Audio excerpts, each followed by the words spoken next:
राजकारणामध्ये सर्वोच्च न्यायालयाच्या निकालावरून एक खळबळ सुरू झालेली आहे. कारण सर्वोच्च न्यायालयाने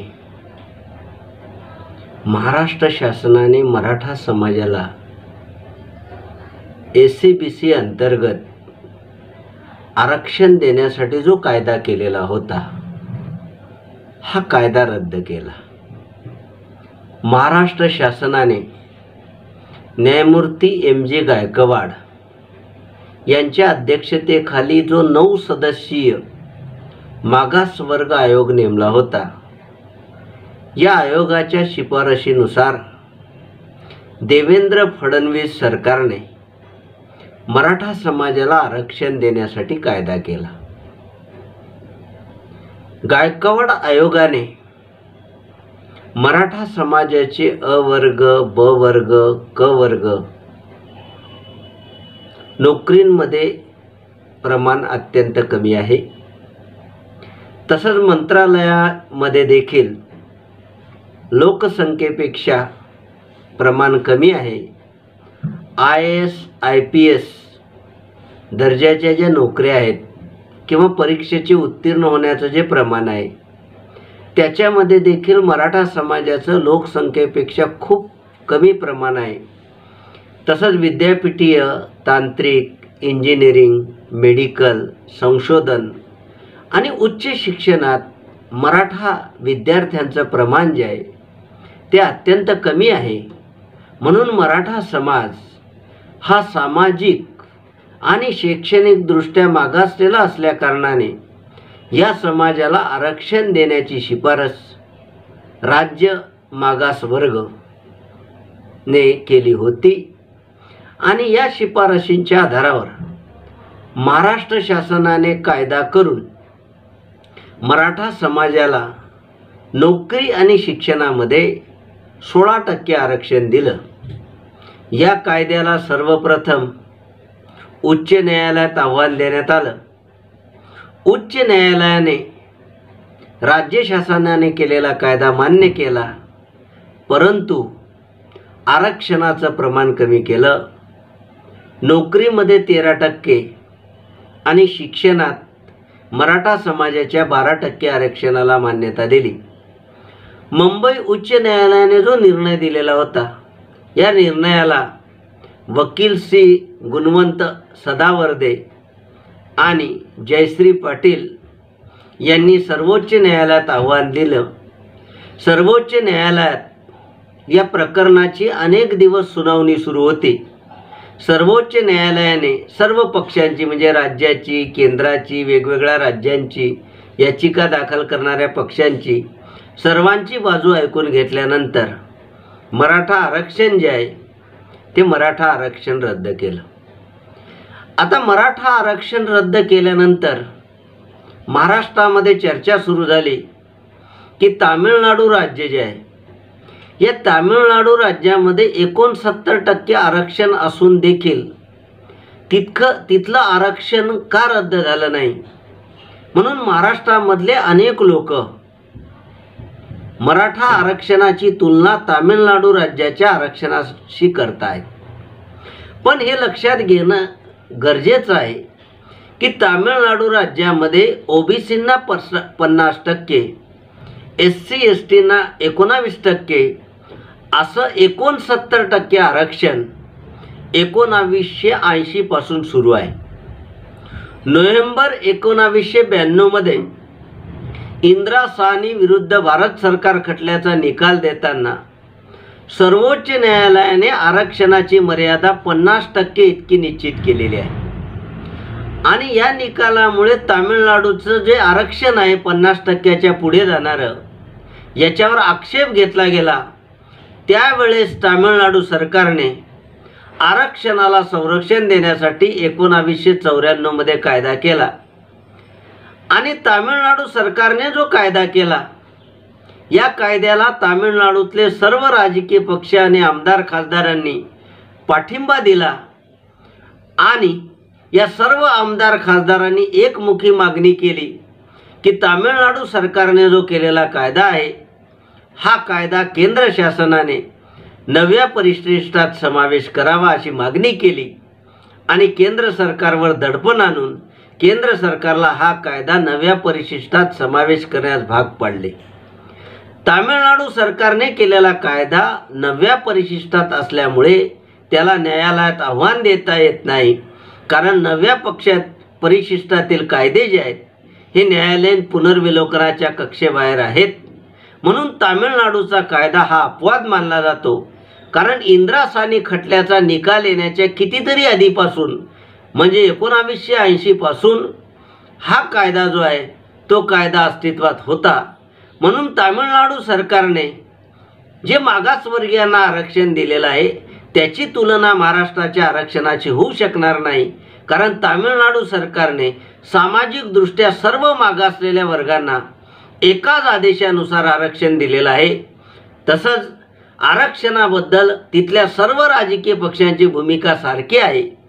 ब्राह्मण समाजाचा अपवाद वगळता आरक्षणाला कोणत्याही समाजाचा विरोध नाही.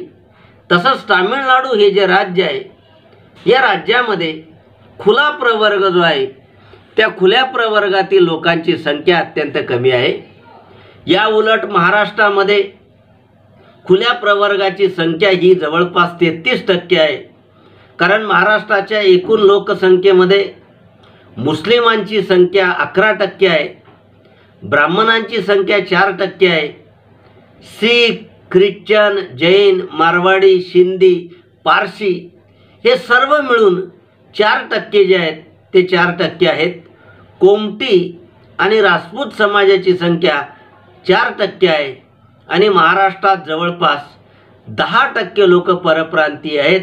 असे म्हणून जवळपास 33% लोक खुल्या प्रवर्गातील आहेत. म्हणून महाराष्ट्रातलं आरक्षण आणि तामिळनाडूचे आरक्षण यांची तुलना जी आहे ती तुलना करता येणार नाही, कारण तामिळनाडू राज्याचा अपवाद वगळता यापूर्वी हरियाणा या राज्याने जाटांना दिलेलं आरक्षण, गुजरातमध्ये पटेलांना दिलेलं आरक्षण, राजस्थानमध्ये गुजरांना दिलेलं आरक्षण, आंध्र प्रदेशमध्ये आणि तेलंगणामध्ये मुस्लिम समाजाला दिलेलं आरक्षण हे न्यायालयाने रद्द केलेले आहे. आणि त्याच न्यायाने मराठा आरक्षण जे आहे ते मराठा आरक्षण देखील रद्द केलेले आहे. आता मराठा आरक्षणासंदर्भात न्यायालयाचा जो निकाल आहे त्या निकालामधले जे महत्त्वपूर्ण मुद्दे आहेत या महत्त्वपूर्ण मुद्दे आपण थोडक्यामध्ये लक्षात घेऊ. न्यायमूर्ती अशोक भूषण यांच्या नेतृत्वाखाली 5 न्यायमूर्तींच्या खंडपीठाने हा निकाल दिलेला आहे. हा निकाल देताना या खंडपीठाने असं म्हटलेलं आहे की मराठा समाजाला आरक्षण देण्यासाठी इंदिरा सानी विरुद्ध भारत सरकार खटल्याने जो निकाल दिलेला आहे आणि या निकालाने जी आरक्षणाची 50% मर्यादा निश्चित केलेली आहे ती ओलांडणे हे घटनात्मकदृष्ट्या योग्य नाही. कारण मराठा समाज हा शैक्षणिक आणि सामाजिकदृष्ट्या मागासले असल्याबाबतचा उच्च न्यायालयाचा निकाल किंवा उच्च न्यायालयामध्ये झालेले जे युक्तिवाद आहेत हे युक्तिवाद किंवा गायकवाड समितीने ज्या शिफारशी केलेल्या आहेत त्या पुरेशा नाहीत. कारण गायकवाड समितीच्या आधी राष्ट्रीय मागासवर्ग आयोग, खत्री आयोग, बापट आयोग इत्यादी आयोगाने मराठा समाजाला मागास मानण्यास नकार दिला आणि मराठा आरक्षणाला विरोध केलेला दिसून येतो. म्हणून गायकवाड आयोगाने मराठा समाजाला मागास ठरवण्यासाठी जी आकडेवारी सादर केलेली आहे, जे स्पष्टीकरण मांडलेलं आहे ते वास्तवतेशी सुसंगत नाही किंवा जुळणारे नाही. म्हणून न्यायालयाने या आयोगाच्या शिफारशी फेटाळल्या आणि या आयोगाच्या शिफारशीच्या आधारावर दिलेलं आरक्षण देखील फेटाळलं. याशिवाय 11 ऑगस्ट 2018 रोजी नरेंद्र मोदी सरकारने 102वी जी घटना दुरुस्ती आहे या 102व्या घटना दुरुस्तीचं कायद्यामध्ये रूपांतर केलं. या घटना दुरुस्तीनुसार भारतीय राज्यघटनेचं 342 अ जे कलम आहे या कलमानुसार सामाजिक आणि शैक्षणिकदृष्ट्या मागासवर्ग निश्चित करण्याचा अधिकार आता राज्यांना राहिलेला नसून तो अधिकार राष्ट्रीय मागासवर्ग आयोग जो आहे या राष्ट्रीय मागासवर्ग आयोगाकडे वर्ग करण्यात आलेला आहे आणि राष्ट्रीय मागासवर्ग आयोगाच्या शिफारशीनुसार राष्ट्रपती एखाद्या जातीला किंवा एखाद्या प्रवर्गाला मागास घोषित करेल आणि ज्या प्रवर्गाला मागास घोषित करेल त्याला आरक्षण देता येईल किंवा संसद कायदा करून एखाद्या प्रवर्गाला मागास वर्ग म्हणून घोषित करेल। याचा अर्थ राज्य शासनाला एखाद्या वर्गाला किंवा राज्य मागास वर्ग आयोगाला एखाद्या वर्गाला मागास जे आहे ते मागास जाहीर करता येणार नाही। म्हणून या कायद्याचा आधार घेऊन सर्वोच्च न्यायालयाने महाराष्ट्र शासनाचा जो कायदा आहे तो महाराष्ट्र शासनाचा कायदा रद्द केला। आता महाराष्ट्र शासनाचा कायदा रद्द केल्यानंतर महाराष्ट्राचं जे राजकारण आहे ते प्रचंड तापलेलं आहे। कारण सर्वोच्च न्यायालयाचा निकाल आल्यानंतर महाराष्ट्रामध्ये सत्ताधारी असलेली महाविकास आघाडी आणि विरोधामध्ये असलेले भारतीय जनता पक्ष हे एकमेकांवर चिखलफेक करण्यामध्ये धन्यता मानत आहे। कारण न्यायालयाने जो निकाल दिलेला आहे त्याची जी वस्तुस्थिती आहे ती लक्षात न घेता महाविकास आघाडीतले लोक सत्ताधारी केंद्र सरकारकडे बोट दाखवत आहेत की केंद्र सरकारने आरक्षण देण्यामागे चालढकल केली किंवा केंद्राने कारवाई केली नाही म्हणून आरक्षण मिळालं नाही। आणि विरोधक जे भारतीय जनता पक्ष विरोधी पक्ष आहे महाराष्ट्रात तो असा दावा करतो आहे की न्यायालयामध्ये सरकार आरक्षणाची बाजू मांडण्यामध्ये कमी पडलं त्याच्यामुळे आरक्षण रद्द झाले असा दावा केला जातोय। मुळातच हे दोन्ही दावे चुकीचे आहेत। हे दोन्ही दावे मराठा समाजाची फसवणूक करणारे आहेत। कारण मराठा आरक्षणामुळे महाराष्ट्रात आरक्षणाची जी मर्यादा आहे ही आरक्षणाची मर्यादा 50% पेक्षा जास्त झालेली असल्या कारणाने न्यायालयाने हे आरक्षण रद्द केलेलं आहे। कारण महाराष्ट्रामध्ये जे आरक्षण आहे त्या आरक्षणाचं प्रमाण आपल्याला लक्षात घेणं आवश्यक आहे। ओबीसींसाठी 19%, एससींसाठी 13%, एसटींसाठी 7%, NT अ ला 3%, NT ब ला 2.5%, NT क ला 3.5%, NT डी ला 2%, SBC ला 2% आणि विशेष आर्थिक मागास वर्ग म्हणजे EWS आहे 10%, असं एकूण 62% आरक्षण झालेलं आहे। आणि याच्यामध्ये जर मराठा आरक्षणाला जर ॲड केलं 13%ला 62 अधिक 13 म्हणजे जवळपास 75% आरक्षणाचं प्रमाण जात आहे। म्हणून आरक्षणाची मर्यादा 50%ला ओलांडत असल्या कारणाने सर्वोच्च न्यायालयाने हे आरक्षण रद्द केलेलं आहे। हे वास्तव लक्षात घेणं आवश्यक आहे। आता सर्वोच्च न्यायालय जे आहे या सर्वोच्च न्यायालयाने आरक्षण जरी रद्द केलेलं असलं तरी मराठा आरक्षणाचा प्रश्न संपलेला आहे का किंवा मराठा आरक्षणाबद्दलचा जो लढा आहे हा मराठा आरक्षणाबद्दलचा लढा संपलेला आहे का? तर याचं एका वाक्यात उत्तर असं आहे की सर्वोच्च न्यायालयाने जरी मराठा आरक्षण रद्द केलेलं असलं तरी आरक्षणाबाबतचा लढा संपलेला नाही हे लक्षात घेणं गरजेचं आहे। कारण मराठा समाजाला आरक्षण देण्यासाठी अजूनही 2 मार्ग खुले आहेत किंवा 2 मार्ग उपलब्ध आहेत। त्यातील पहिला मार्ग म्हणजे महाराष्ट्र शासनाने मराठा आरक्षणाबद्दल नवीन कायदा करावा आणि या कायद्याचा 9व्या परिशिष्टामध्ये समावेश होण्यासाठी सर्व पक्षीय आमदार खासदार किंवा राजकीय नेत्यांनी प्रयत्न करावे, केंद्रावर दडपण आणावं आणि केंद्राने जर हा कायदा 9व्या परिशिष्टामध्ये जर समाविष्ट केला तर याला न्यायालयात आव्हान देता येणार नाही आणि ते आरक्षण रद्द होणार नाही। अर्थात मी सांगितलेला हा जो पहिला उपाय आहे हा 100% खात्रीशीर नाही। कारण तामिळनाडू सरकारने केलेला जो आरक्षण कायदा आहे हा 9व्या परिशिष्टामध्ये समाविष्ट आहे, पण त्याला देखील न्यायालयात आव्हान दिलेलं आहे। त्याच्याबद्दलचा खटला सर्वोच्च न्यायालयात प्रलंबित आहे। तसंच सर्वोच्च न्यायालयाने या खटल्याबद्दल मत व्यक्त करताना असं मत व्यक्त केलं होतं की 9व्या परिशिष्टामध्ये जर एखादा घटनाबाह्य कायदा समाविष्ट केला गेला असेल तर त्याला देखील आव्हानित करता येईल असं न्यायालयाने म्हटलं आहे। याचा अर्थ हा मार्ग पुरेसा योग्य नसल्याचं किंवा खात्रीशीर नसल्याचं दिसून येतं. पण जो दुसरा मार्ग आहे तो अजूनही महाराष्ट्र शासनाला खुला आहे.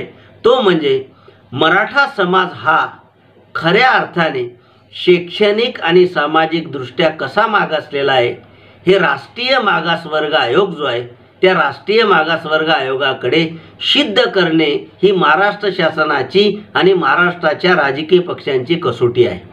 म्हणून मराठा समाजाचा अत्यंत सर्वसमावेशक अत्यंत व्यापक पद्धतीने अभ्यास करून हा समाज कसा सामाजिक आणि शैक्षणिक दृष्ट्या मागासलेला आहे याची आकडेवारी जमा करणं, माहिती जमा करणं आणि ते सर्व पुरावे राष्ट्रीय मागासवर्ग आयोगाकडे सादर करणं. कारण राष्ट्रीय मागासवर्ग आयोगाने जर मराठा समाज मागास आहे अशी शिफारस जर राष्ट्रपतीकडे केली तर राष्ट्रपती मराठा समाजाचा समावेश मागास जो आहे तो मागास वर्गात करेल आणि राष्ट्रपतीने शिफारस केल्यानंतर मराठा समाज जो आहे तो आरक्षणाला प्राप्त होईल. किंवा संसद देखील मराठा आरक्षणाबद्दल कायदा जो आहे तो आरक्षणाबद्दल कायदा करू शकेल. जर राष्ट्रीय मागासवर्ग आयोगाने मराठा समाज जर सामाजिक आणि शैक्षणिक दृष्ट्या मागासलेला आहे तर असं जे आहे तर अशी तरतूद केल्याशिवाय किंवा असे प्रयत्न केल्याशिवाय मराठा आरक्षणाचा प्रश्न जो आहे तो निकाली निघणार नाही. अन्यथा मराठा आरक्षण जे आहे ते एकमेकांवर आरोप प्रत्यारोप चिखल करण्याचं एक साधन ठरेल आणि याच्या माध्यमातून मराठा समाजाच्या हाती काही लागणार नाही. मराठा समाजाची घोर फसवणूक होईल. म्हणून महाराष्ट्रातल्या सर्व राजकीय पक्षांना विनंती आहे की त्यांनी मराठा समाजाला राष्ट्रीय मागासवर्ग आयोगाकडून मागास सिद्ध करण्यासाठी जे जे प्रयत्न करता येतील ते प्रयत्न करणे आवश्यक आहे. कारण या आयोगाने जोपर्यंत मराठा समाजाला मागास दर्जा देत नाही तोपर्यंत मराठा समाजाचे आरक्षण टिकणार नाही हे लक्षात घेणं गरजेचं आहे. तर या पद्धतीने मराठा आरक्षणाबद्दल जे वेगवेगळे मुद्दे होते या वेगवेगळ्या मुद्द्यांची चर्चा आपण प्रस्तुत व्हिडिओमध्ये